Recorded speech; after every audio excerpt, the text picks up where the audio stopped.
खुलुमबाय लोगोफोर सानसे सिगां आं मोनसे भिडिअ बानायदोंमोन आरो बै भिडिअआ जादोंमोन राजस्थाननि सासे 13 बैसोनि लाइमोननि आरो बै 13 बैसोनि लाइमोनखौ 12 सुबुंफ्रा जिनाहारि खालामो हरबा गंसेनिफ्राय गंसे हटेल सोलायनानै बिखौ फानहरनाय जायोमोन आरो बै हटेलफोराव गुबुन गुबुन सुबुंफोरा फैनानै टोटेल 12 सुबुंफोरा बिजों जिनाहारि खालामो आरो बे जाथाया जाखांनानै जेब्ला बिखौ रिकभार खालामो हमनानै लाबोफिनो बै गथ'खौ बिनि उनावनो हस्पिटालाव दोनहरो सानबा आइसिइउआव थानायनि उनाव बिथाङा मैया जिउ गोमायो आरो बे जिउ गोमानायनि उनावनो गासै राजस्थानाव बिराद दावरावनि सृष्टि जादों।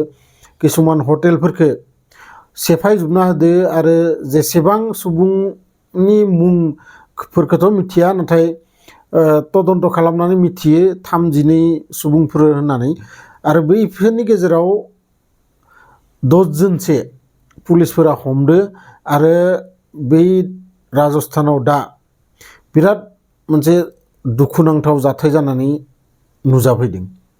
दिनै कुवेसना बेनो जे जोंनि फिसाजोफोरा बे लाइमोनफोरा बा बे आइजोफोरा मब्ला सेफ जागोन सरकारा बिथांमोननि थाखाय मा सेफटि होयो जों सरकारखौ मानो सुजुयो सरकारखौ मानो भट होयो जाहाथे जोङो सेफटियै मोजाङै थानो मोनो नाथाय जों थानायनिख्रुइ गावसोरसो गावसोरनि जिथु बिल्डिं मोनो बिसोरो थानो बिनि पुरा सोरगिदिं सिकिउरिटि लाखियो गावसोर अबेयावबा बेरायनो थांबा सिकिउरिटि लाखियो नाथाय जों सुबुंफोरनि थाखाय जेबो गैया।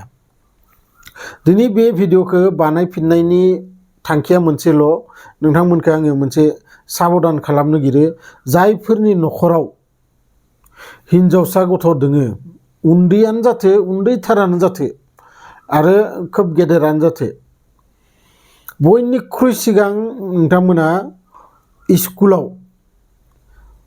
दोनहैनाय लाबनाय हुदा खालाम जायखिजाया सोरबा सासे न'नि मानसि बिखौ सानफ्रोमबो लानानै थां आरो लानानै फै 5 मिनिटनि जायगायानो जाथो बिखौ लांलाय लाबलाय खालाम न'नि मानसिया सासे बेजों थाफा।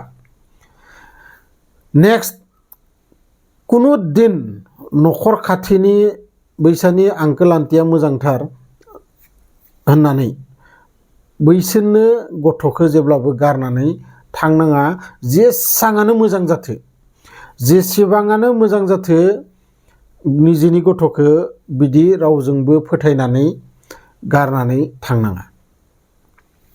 नेक्स्ट जेरावखि जाया गेलेनो थाङोबाथाय हमना ला बेलासिफोराव बा अबेबा एसे गोजानाव न'निफ्राय नुयै जायगायाव गेलेनो थाङोबाथाय सासे मानसि बेजों थांफा गेलेहोनानै मोजाङै 1 घन्टासो गेलेहोनानै न'आव लानानै फै।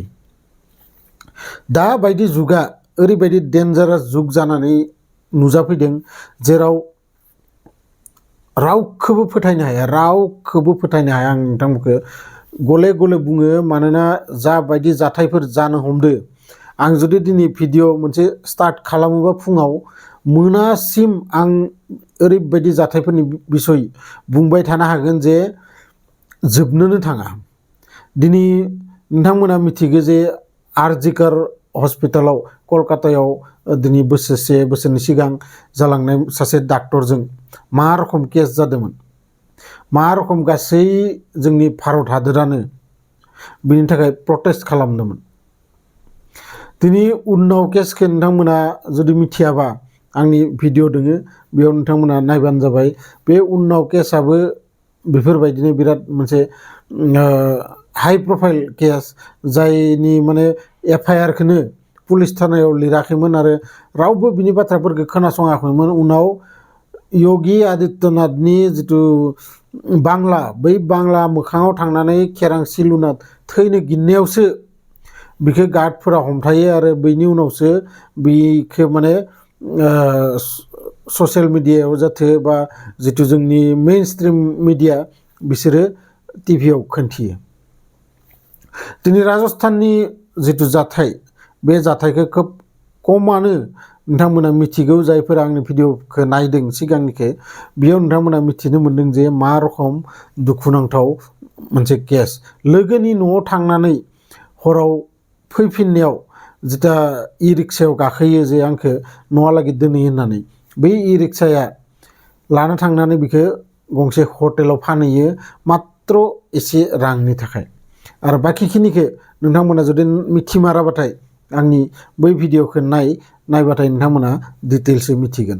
लोगो मोनगोन बिदिनो मोनसे इनफरमेटिभ भिडिअ लानानै नेक्स्ट भिडिअआव। अब्लासिम गोजोन्थों।